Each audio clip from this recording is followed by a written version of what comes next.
കൈനിറച്ച് പ്രലോഭനങ്ങളുമായി വന്ന് വെറും കൈയോടെ തിരിച്ചുപോയി.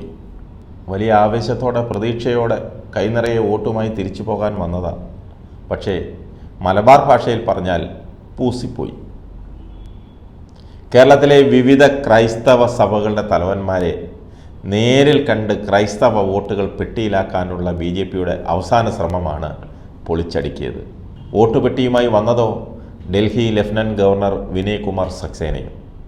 അദ്ദേഹത്തിന് ആകെ കൂടി കാണാനായത് സീറോ മലബാർ സഭ മേജർ ആർച്ച് ബിഷപ്പുമാർ റാഫേൽ തട്ടിലിനെ മാത്രം.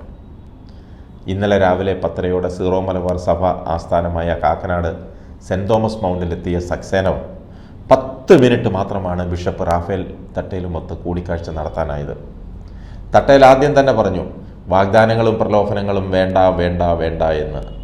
അത് മാത്രം കയ്യിലുള്ള സക്സേനയ്ക്ക് മറ്റൊന്നും പറയാനില്ലായിരുന്നു. ഒരു കട്ടൻ കുടിച്ചു, പിരിഞ്ഞു. 10 മിനിറ്റ് എടുത്തോളൂ. സക്സേനയുടേത് തികച്ചും സൗഹൃദ സന്ദർശനമായിരുന്നുവെന്നാണ് BJP പറഞ്ഞത്. പിന്നെ ഭയങ്കര സൗഹൃദമല്ലേ, അതും സൗഹൃദം പുതുക്കാൻ കണ്ട നേരം. സന്ദർശനവുമായി ബന്ധപ്പെട്ട് അദ്ദേഹം മേജർ ആർച്ച് ബിഷപ്പിനെ കാണാൻ താല്പര്യമുണ്ടെന്ന് നേരത്തെ അറിയിച്ചിരുന്നു. സമ്മതം അറിയിച്ചത് പ്രകാരമാണ് ഇന്നലെ സഭാ ആസ്ഥാനത്ത് എത്തിയത് തന്നെ. ഓർത്തഡോക്സ് സഭാ തലവൻ ബസേലിയോസ് മാർത്തോമ മാത്യൂസ് തൃതീയൻ കാതോലിക്ക ബാവ അദ്ദേഹവുമായും ചർച്ചയ്ക്ക് സമയം ചോദിച്ചിരുന്നു. മറ്റൊരു പരിപാടിയുമായി ബന്ധപ്പെട്ട് പാലക്കാട്ടേക്ക് പോയതിനാൽ കൂടിക്കാഴ്ച നടന്നില്ല. കോട്ടയം ദേവലോകത്ത് വെച്ച് കാണാനായിരുന്നു പരിപാടി, പക്ഷേ നടന്നില്ല. തിരുവനന്തപുരം ലത്തീൻ അതിരൂപത archbishop doctor Thomas J നെറ്റോയെ അദ്ദേഹത്തെ കാണാനും താല്പര്യം അറിയിച്ചിരുന്നുവെങ്കിലും തെരഞ്ഞെടുപ്പ് കഴിയും വരെ ഒരു നേതാക്കളെയും കാണാനില്ലെന്ന നിലപാടിലാണ് ലത്തീൻ സഭ. അപ്പോൾ അവിടെയും പൂസിപ്പോയി. വിദേശ സംഭാവനകൾ സ്വീകരിക്കാനുള്ള സഭയുടെ 3 FCRA ബാങ്ക് അക്കൗണ്ടുകൾ വിഴിഞ്ഞം സമരത്തിന് പിന്നാലെ മരവിപ്പിച്ചു. ആ ഗുരുതര ആരോപണം ഇടയലേഖനമായി ആർച്ച് ബിഷപ്പ് ഇറക്കിയിരുന്നു കഴിഞ്ഞ ഞായറാഴ്ച. സംസ്ഥാന പോലീസ് റിപ്പോർട്ടിൻ്റെ അടിസ്ഥാനത്തിലാണ് കേന്ദ്രം ഈ അക്കൗണ്ടുകൾ മരവിപ്പിച്ചെന്നാണ് പുറത്തു വരുന്ന വിവരം.